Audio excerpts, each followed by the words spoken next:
So today Lokohandru won't come. Lokohandru is asking about the Nikayas in Sri Lanka.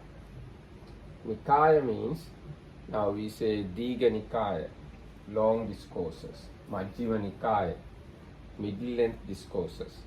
Samyutta Nikaya, yes, Samyutta discourses. And Anguttara Nikaya, gradual discourses. So this Nikaya means group or the portion or yes. It's just like if you think it will take the whole hour, Nikayas are okay. Otherwise, you can start a small introduction how Buddhism came to Sri Lanka, and from there take it up to the Nikayas. Yes. That Yes. might be good. Yes. So anyway, the Pali word Nikaya means group or the portion or the class. Yes.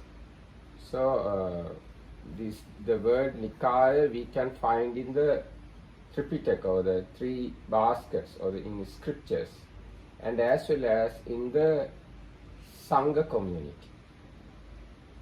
Today in Sri Lanka we have three main Nikayas. For Nikaya in English we use sect.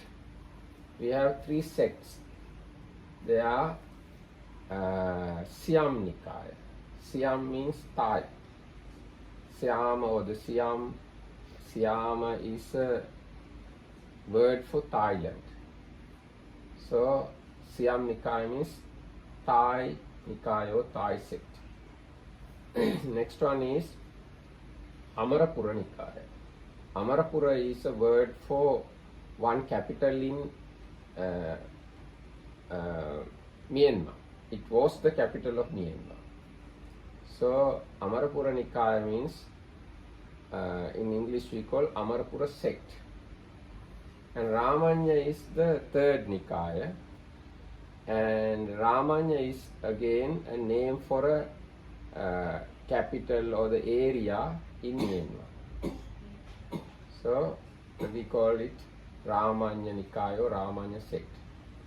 These are the main three sects available in Sri Lanka. Main three Bhikkhu sects. Now here, this monastery, our monastery, belongs to Amarapura Nikaya. And in Amarapura Nikaya, there are 22 Bhikkhu groups. So one group is Swaijing Nikaya or Swaijing sect. This monastery belongs to Swaijing Nikaya. And next door also belong to Swaijing Nikaya. So these are the main three sects available in Sri Lanka. Now the oldest one is Siam Nikaya, Thai sect. Thai sect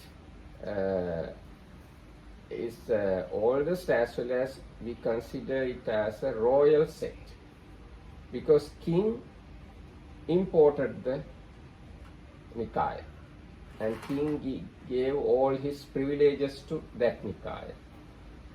So we consider Siam Nikaya as royal sect. What happened was, when it was 1750, let's say 1750, no high ordained monk available in Sri Lanka. Because of the wars and fights, Buddhism declined. Portuguese came to Sri Lanka 1505. Then on that day we are continuously in a warfare. Then 1658 Dutch came to Sri Lanka, so we continuously fighting with them. So Sasana became extremely weak and dilapidated, collapsed. Anyhow, Kandian kingdom survived in the hill country. Kandian kingdom could survive in a certain way. So at that time, 1753, king helped to import the high ordination from Thailand. So that bhikkhu group exists up to now without breaking. 250 years. So there we consider as Siam Nikaya. They own all the main religious places in Sri Lanka, as sacred Tooth Relic Temple and Ruwanalisaya Mahacheti in Anuradhapura, Sri Mahabodhiya, Sri Pada or the Adam's Peak, and all the other main religious places where Buddha's relics enshrined belong to Siam Nikaya. So after importing means actually king sent envoys or convoys to Myanmar first, but they couldn't reach to Myanmar because of the climatic condition in the ocean. They accidentally went to Thailand. So then anyhow talked with Thai king and got 40 monks. So they came to Sri Lanka, and in Kandy they ordained Samaneras available at that time. So this is the beginning of Siam Nikaya. And the main bhikkhu came to give us high ordination. His name is Upali. So we call that sect Syamupali Nikaya, Syamupali sect. So after that incident, after another 50 years, some monks not happy with their practice or the Thai sect practice and Thai monks' behaviors, they did not happy. So they went to Myanmar to get high ordination. And at that time, this happened 1802. At that time, Amarapura is the capital of Myanmar, Upper Burma. Amarapura is the capital. So they went to Amarapura and got high ordination from Amarapura. Then they came back to Sri Lanka and started Amarapura Nikaya, Amarapura sect. After they came back, some other groups also went to Myanmar to get high ordination. So many groups came, took high ordination from Myanmar and came back to Sri Lanka and joined together with that initial Myanmar sect. So they all composed, or they all formed the Amarapura Nikaya. And they have, only according to my knowledge, only one main sacred place, that is Seruvila Pagoda, Seruvila Shrine belongs to Amarapura Nikaya. In this pagoda, in this Chaitya, Buddha's forehead bone is enshrined. And actually they have that Nikaya also now one of the main Nikayas.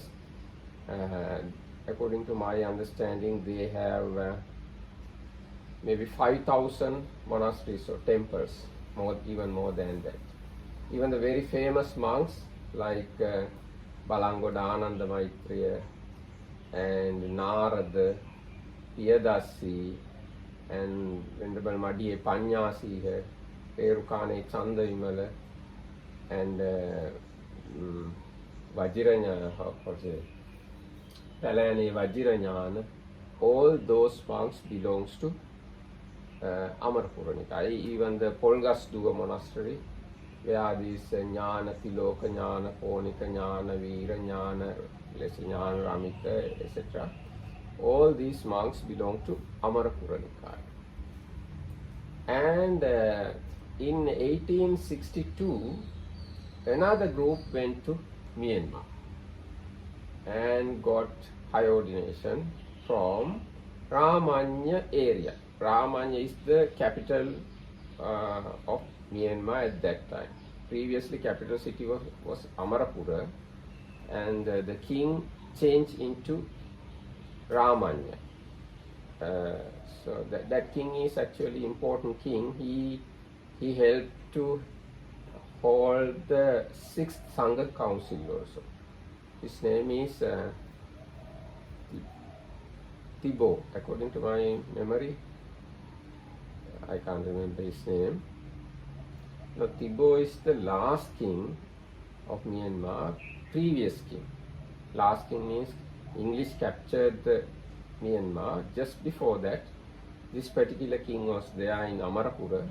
He built this Mandalay palace, and Mandalay was his captured. Mandalay area is called Ramanya. So these monks went to Ramanya and they got higher ordination from there. At that time, in Myanmar, there was a Sangha Raja, king of the Sangha. His name was Nyeyadam. So, group of monks who went to Myanmar and met this Sangha Raja, or the king of the Sangha, and the Sangha Raja offered or gave high ordination to these monks. This happened in 1861, and the chief of this group, main one, is Inda Sabara Jnana Sami. He is the Sinhala leader of the group, delegation, let's say. So they got high ordination in Mandalay, and they stayed another 3 years there in Mandalay. And they came back to Sri Lanka 1864, and they started Ramanya Nikaya, Ramanya sect. And they gave ordination and high ordination to the Sinhalese children. Then it became one of the biggest or main sect in Sri Lanka. Now we know, now we are in a forest monastery. Now we are belong to Ramanya Nikaya. And we know this Meethirigala monastery. Meethirigala is Ramanya Nikaya, and Galduwa belongs to Ramanya Nikaya. So like that, we have in Sri Lanka 3 main Bhikkhu sect. And altogether I think more than 10,500 monasteries or temples we have in Sri Lanka. And about 30,000 monks in Sri Lanka. And again, I like to say about our sect. This our sect is called Swejin Nikaya. Swejin Nikaya is the headquarters, or the main place is in Myanmar. We Sri Lanka, we are kind of branch of Swejin Nikaya. Original Nikaya in Myanmar. This is branch. So what happened was, when this king, I think Mindong is the king. So he got a very virtuous monk, and he was very happy with that monk. And he built 5 monasteries for him. And many other disciples of other sects came and joined with that monk. That monk is Swejin Sayadaw. So Swejin Sayadaw, he also lived, his activities happened 1860s. So he once visited Sri Lanka also. He visited Sri Lanka 1872. So he had a disciple who lived in Yangon area. The Sweden Sayadaw lived in Mandalay. So this Yangon or the Rangoon disciple has a disciple named U Vinayalankara. So this U Vinayalankara once visited Sri Lanka. And this happened in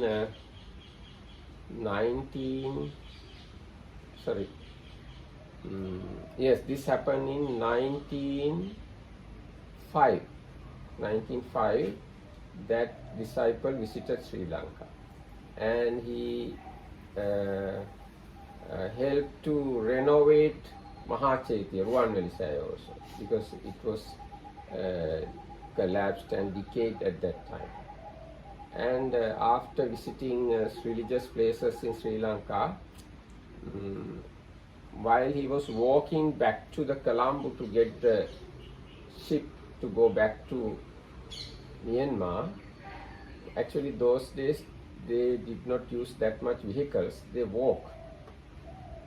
So once he was walking via this foreign area, Pokunut area, people of that area became very happy about this monk and asked to stay in Sri Lanka.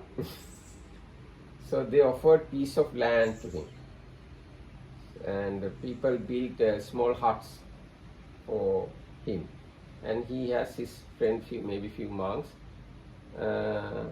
stayed in Sri Lanka. And 1906, they started Vinayalankara Pokunuita. The Vinayalankara is the name of the monk, and they started that monastery, and he ordained 25 children and sent them to Myanmar for higher education. And those children learned scriptures and came back to Sri Lanka and started Sri Lanka Sweji Nikaya. So Sweji Nikaya later joined with Amarapura Nikaya, and now it's a part of Amarapura Nikaya.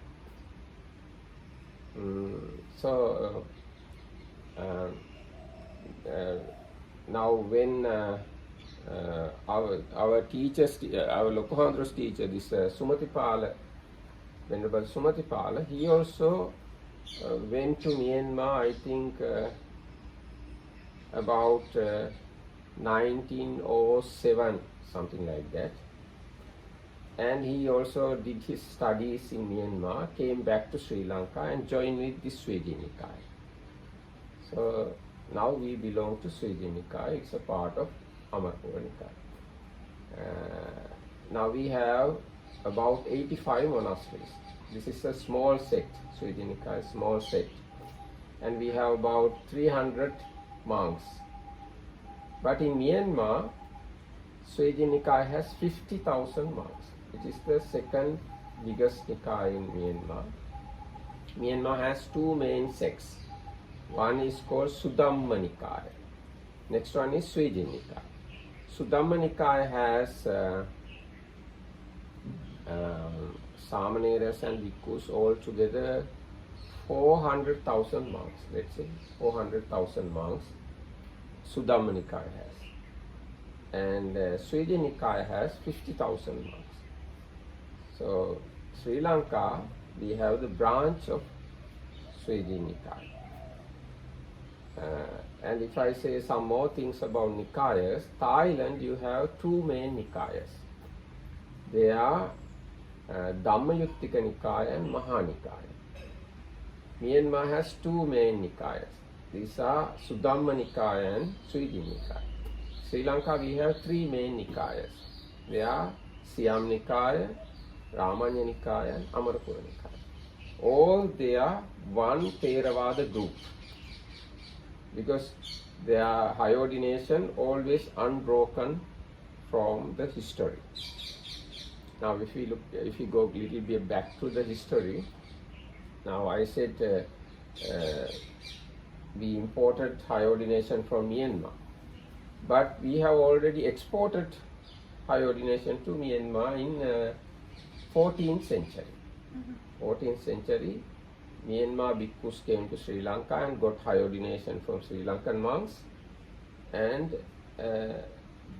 they maintain high ordination. Because at that time, 14th century, monks in Myanmar was kind of corrupted and not behaving well. So king at that time, his name was Dhammachettiya. He suspected whether these monks are real monks or whether they have high ordination. So he wanted to purify the Sangha. So he asked some of the Myanmar monks to go to Sri Lanka and get high ordination from Sri Lanka. So they came to Sri Lanka and they got high ordination at Kalani River. Kalani River, when you are getting high ordination, you need a sema. So they got Udakukkepa sema. Udakukkepa sema means boundary pertaining to water. So they got high ordination from Kalani River and went back to Myanmar and gave high ordination to all the monks in Myanmar. Reordain all the monks in Myanmar. At that time, Myanmar had 15,500 monks, like that, 15,500 monks. So these monks who got high ordination from Sri Lanka reordained all the Myanmar monks, about 15,500 monks. And they established a Sema hall also. It is called Kalyani Sema, because Kalyani is the river here, Kalani. In order to commemorate this thing, they named that Sema hall as Kalyani Sema. So they got high ordination from Sri Lanka in 14th century, and Sri Lankan monks got high ordination again in 19th century. So that is one line. And Thailand also got, I think, in 11th century or 12th century, Thailand got high ordination from Sri Lanka. Same high ordination brought back to Sri Lanka in 16th century. So one bhikkhu group always circulating in these three countries mainly. But other than these three countries, Cambodia and Laos also have same high ordination lineage. In 13th century, one Cambodian prince came to Sri Lanka and stayed about 10 years in Sri Lanka and learned all the scriptures and Vinaya and everything. He went back to Cambodia and ordained Cambodian monks. So this is the way Cambodia got their high ordination. I think Laos also a joining country. They also got Sri Lankan high ordination. So this is the way Theravada sects functioning or available in Sri Lanka, in the world today mainly. And these sects now spread all over the world. Now Thai monks available all over the world, in England and America and Europe, everywhere. Myanmar monks also available all over the world.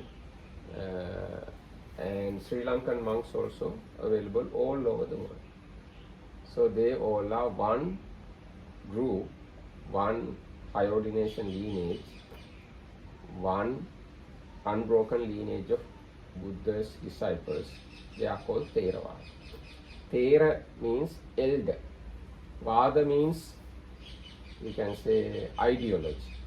Elders' ideology is the meaning of Theravada. And other than our belief or our main thing is not changing anything appointed by the Buddha. So at the first Sangha Council, this happened 3 months after Buddha's passing away. Bhikkhus agree not to change anything, not to create anything new, and not to add anything to the Buddha Sasana, and not to subtract anything from Buddha Sasana. So this is the Theravada. So under that ideology, under that lineage, Buddha's teaching handed down in Pali language, and in order to purify the Buddha's words or the scriptures, this Theravada lineage of bhikkhus did 6 Sangha councils. First Sangha council happened 3 months after Buddha's Parinibbana, and it happened in Rajagaha, Rajgir, today we call Rajgir, Rajagaha, and 500 Arahants got together and did it, and they took 7 months to do it. They recited or considered whole Vinaya Pitaka, Sutta Pitaka and Abhidhamma Pitaka with the commentaries available at that time. So same thing happened 100 years after the Buddha's passing away. This time it happened in Vesali. The monastery is called Valukarama, and this time there was a dispute in between monks. Monks lived in Vesali. Monks lived in Vesali, they changed 10 Vinaya rules. So other elders did not happy with it, and they examined it. They examined and understood it is not correct. And they decided to do another Sangha council. So the 700 Arahants, 700 monks came together to Valukarama and did the second Sangha council. And the monks who changed rules also did another Sangha council. They went to another city and they got together 10,000 monks. They are a bigger group. And because they are big, or they are bigger than the elders group, they call themselves Mahasangha. Maha means big, Sangika means community. So they claim themselves as Mahasangha. So this is the beginning of Mahayana. So in today's world we have 2 bhikkhu groups, Theravada and Mahayana. So this is the beginning of Mahayana. Mahasangika later became Mahayana.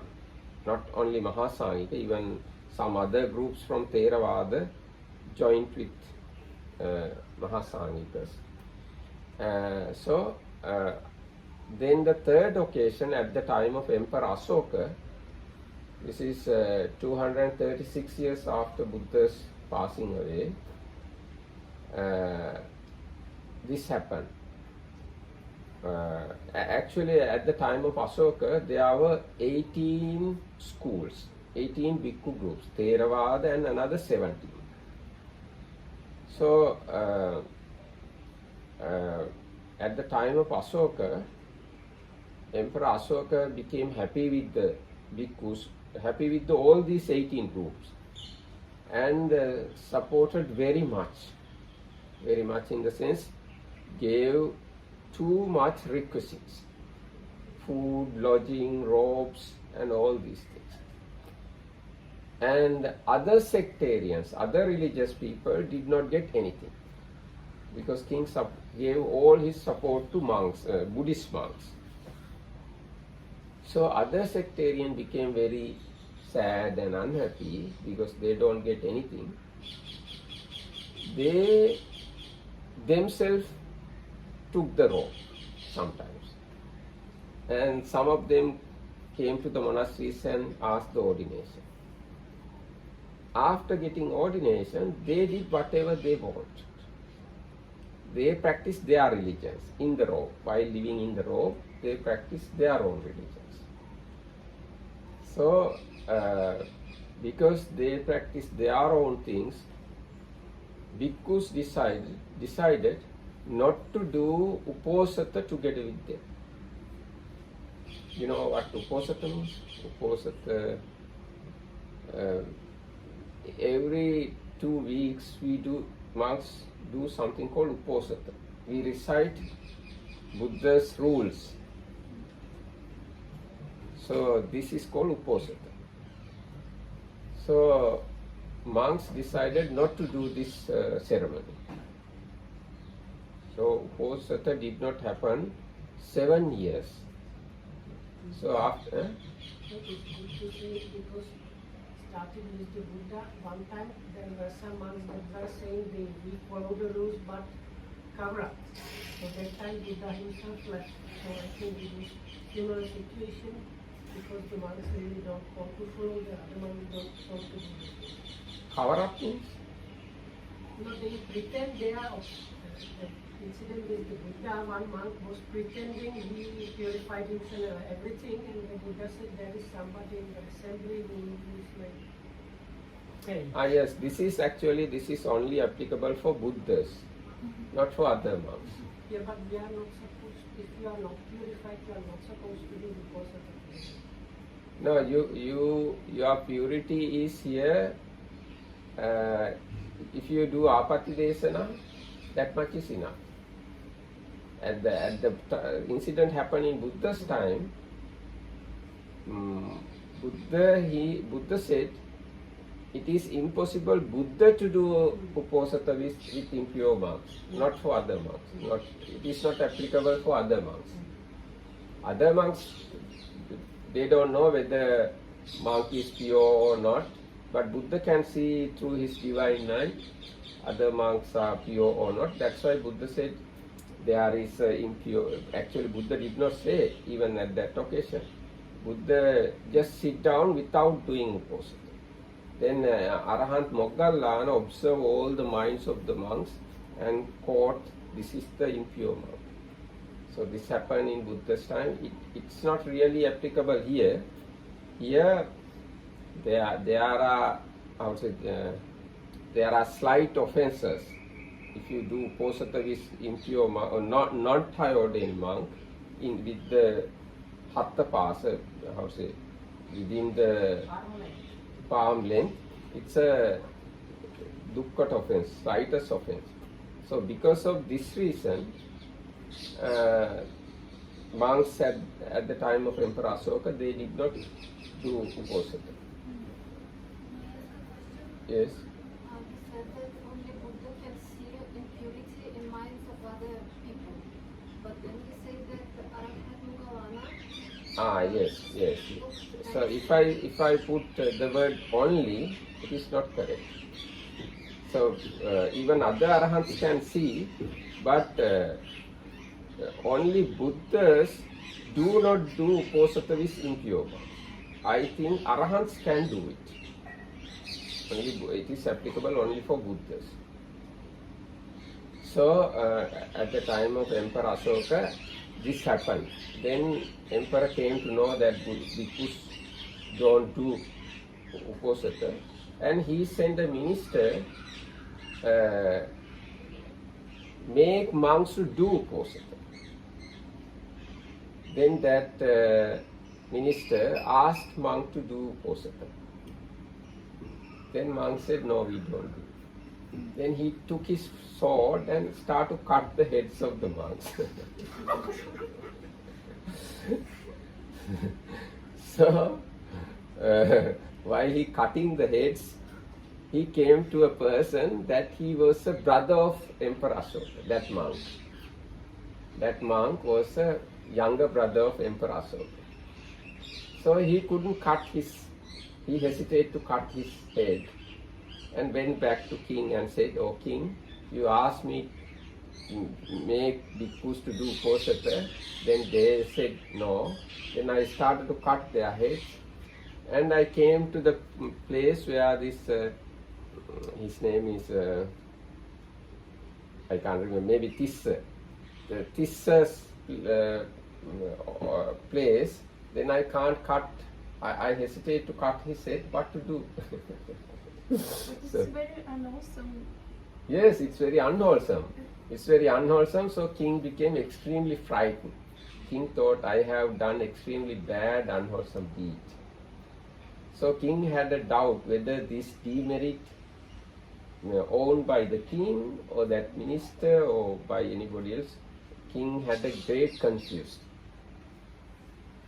So king asked monks whether this sin belong to me or not.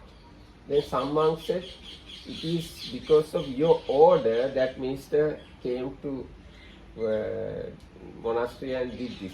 So you also have kind of sin. And some other monks said, no, you don't have any sin because you did not have volition to kill the monks. Like that, there was a kind of argument and dispute. Then king asked, who can solve this dispute? Then there was a very learned and elderly arahant called Moggali Putthatissa. He was living far from this capital. Actually, capital was at that time Patali-putta. Today we call Patna. Patna is the actually capital city of Bihar province also, Bihar state. So this Patna or the Patali-putta was the capital, and king built a monastery called Asokarama. This incident happened in Asokarama. So now king wanted clarification, or he wanted to know exactly whether sin is with him or not with him. So he sent actually 3 times he sent messengers to this elder monk. He did not come.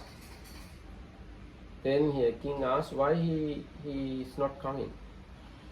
Then monks advised him, asked him to come to uplift Buddha Sasana, then he will come. If you ask king inviting you, he will not come. You send him message saying that uplift the Buddha, for the upliftment of Buddha Sasana, please come. So king sent that way message. So then monk came, and after coming to the capital or the Patali-putta, before asking the question, king wanted to see a psychic power, psychic ability of this monk. So king asked, can you show me little psychic ability? Then Moggali Putthatissa Arahant said, oh great king, what kind of psychic thing you want to see? Oh, king said, Bhante, I like to see shaking of earth. So then the Arahant asked, you want to see the shake of whole earth or the part of earth? Then king asked, Bhante, which one is more difficult to do? Then Arahant said, it is difficult to shake part of earth. Then king said, okay Bhante, I like to see part of earth shaking. Then Arahant said, okay, then draw a circle, big circle, and take man, horse, water pot and the chariot. Place on the 4 corners of the circle. One leg of the man inside the circle, other one is the outside. Half of the water pot belong to the inside of the circle, other half outside. And 2 legs of the horse outside the circle, 2 legs inside. And 1 wheel of the chariot inside, other wheel outside. So king arranged such a thing. And then monk or the Moggali Putthatissa Arahant showed the miracle or the psychic thing. When shaking the earth, the inside leg of the man and the inside part of the body of the man shaking, and outside of the line not shaking, and the inside half of the water pot shaking, outside half not shaking, like that. Venerable Moggali Putthatissa showed him psychic power. Then king came to very confident about the Arahant and asked the question. King asked, Bhante, I order minister to make monks to do posata, and he killed the monk. Whether this sin is belong to me or not? Then Arahant said, because of your not having volition to kill anybody, you don't have any sin. So king became very happy, and at that time, because there were many other sectarian came into the order, and monks' order was not pure, king wanted to purify the Sangha. And 7 days continuously, Arahant taught Buddha's, Buddha's teaching or Buddha's philosophy to the king. And king asked all the monks to come, and he made a special place. King personally questioned all the group of monks. What is the Buddha's ideology? Something like that, question like that. Then different sectarians said their own ideas. They couldn't answer correctly. Then king recognized, oh, they are not real monks. They are fake monks. So like that, he questioned all the monks and decided these are the correct monks, real monks, genuine monks. These are not real monks. So he recognized 60,000 fake monks. So the king made them to disrobe and purified the Sangha. Then king asked Arahant Moggaliputta, now you can do Uposatha. So at that occasion, Moggaliputta Arahant started third Sangha council. So he selected 1,000 monks who are Arahants and who have analytical knowledges and who have psychic powers and who are master of Tripitaka, taking together 1,000 Arahants. Moggaliputta Arahant held the third Sangha council. This happened 236, let's say 236 years after Buddha's Parinirvana. And after this, and in this Sangha council, one main Dhamma book elaborated by the Moggaliputta Arahant. This is called Kathavattupakarana. The title or the initial things given by the Buddha, using these things, Arahant Moggaliputta elaborated, explained this book fullest level. So this Kathavattupakarana is the 5th book of Abhidhamma Pitaka. In that book, Arahant Moggaliputta considered all the wrong ideas available within the monks, and he argued and debated about all the points and dispelled wrong views. So collection of this explanation became new book. It is called Kathavattupakarana. It's the 5th book of Abhidhamma Pitaka. Other 6 books available from the Buddha's time. 7th year after Buddha's attainment of Buddhahood, other 6 books came into the hand of monks.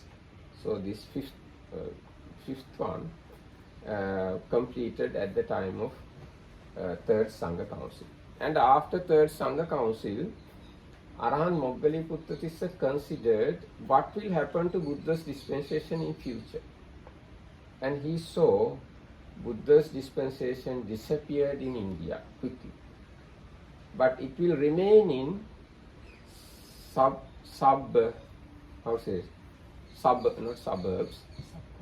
subcontinent. And he decided to send Dhamma missionaries to other countries. Moggaliputta Arahant decided to send missionaries to other countries. So he sent, and before that there is another nice incident happened. Emperor Ashoka became very happy about Buddha Sasana and came to know Buddha's Dhamma, Buddha's teaching are 84,000 Dhamma units. So he wanted to build one shrine for each Dhamma unit. So he built 84,000 shrines all over the India. It took 3 years, and one day, same day, all monastery, all shrines offered to Sasana.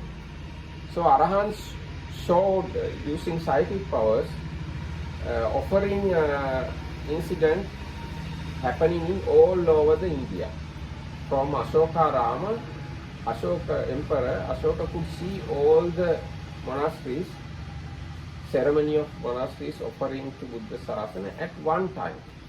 So having seen this thing, he became very happy and asked monks whether I am a relative of Buddha Sasana now. Then Arahant Moggaliputta Tissa said, no, you are not relative of Buddha Sasana. You are just a Dayaka or supporter of Buddha Sasana. Then Ashoka asked how to become a relative of Sasana. Then Arahant said, you have to give your son or daughter, sons or daughters to Buddha Sasana. Then king asked his son Mahinda, can you become a monk and make me a relative of Sasana? So Mahinda became very happy and agreed, and he became a monk. And his sister also then became a nun.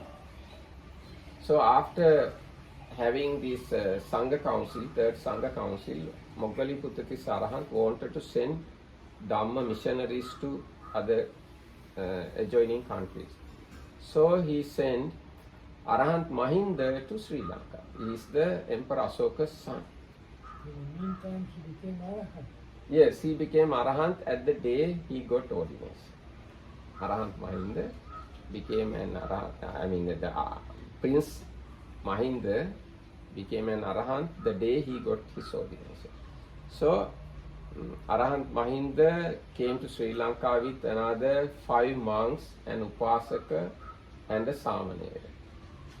We call them Mahinda is the main one, Ittiya, Uttiya, Sambala, Baddasala, Sumana Samanera and Banduk Upasaka. This delegation came to Sri Lanka 236 years after Buddha's Parinibbana, and in the June, full moon day of June, and they came to Mihintale, Anuradhapura. And there they first met the king of Sri Lanka. His name was Devanampiya Tissa. And then they started Buddhism in Sri Lanka. And same time, Ashoka sent another 2 Arahant to Myanmar, or that area. That area is called Suvarnabhumi at that time. Sona and Uttara, they are the Arahants went there. Sona and Uttara established Buddha Sasana in Suvarnabhumi. So today in the world, we find only these 2 lineages are existing. Myanmar lineage and Sri Lanka lineage existing even after 2,300 years without any break. And the school we recognize as Mahayana and Vajrayana, we call them Northern Buddhism. So they are now available in Japan, China, Korea, Taiwan, Vietnam, Mongolia, Tibet, and a little country in the Russia also. So that area you find Northern Buddhism or Mahayana Buddhism. So we have to have another discussion to recognize what is Mahayana and what is Theravada. Okay. For the day, this much is enough. Thank you very much.